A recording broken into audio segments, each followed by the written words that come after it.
3 more men have come forward with sexual misconduct allegations against Kevin Spacey, according to a report last night on BuzzFeed. One of the men was a minor at the time of the alleged cringy but comparatively benign incident with Spacey, says the website, which broke the story about actor Anthony Rapp's accusations against Spacey.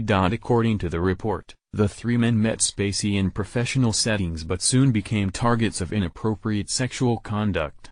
Their stories and others reveal a pattern of behavior that goes back decades, suggesting a reckless disregard for personal and professional boundaries. The article details new allegations made by 3 men: Justin Dawes, who was 16 years old in 1988 when a 29-year-old Spacey invited him and a male friend over to watch Roman Polanski's Chinatown.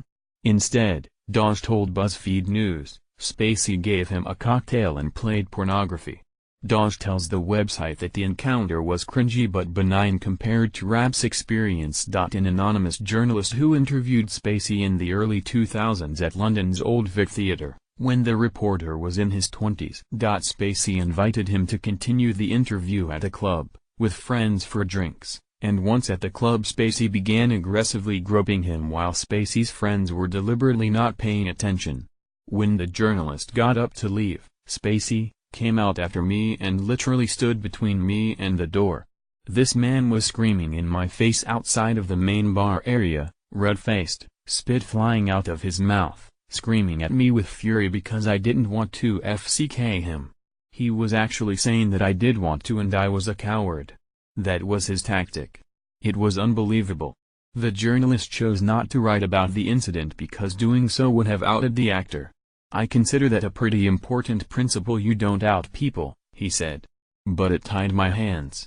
If I were to publish a story about Kevin Spacey sexually harassing me on the job, there's no way without making it quite clear that he likes guys. Mark Ebenock, who was a closeted 35-year-old military advisor on the set of 1995's Outbreak when he was invited to Spacey's trailer by an assistant on behalf of the actor. Ebenock, who is now openly gay, immediately turned down the offer and feigned disgust, primarily out of fear of others on set learning his sexual orientation. As a military advisor, the last thing you'd want anyone to know is that you were gay, Ebenock said.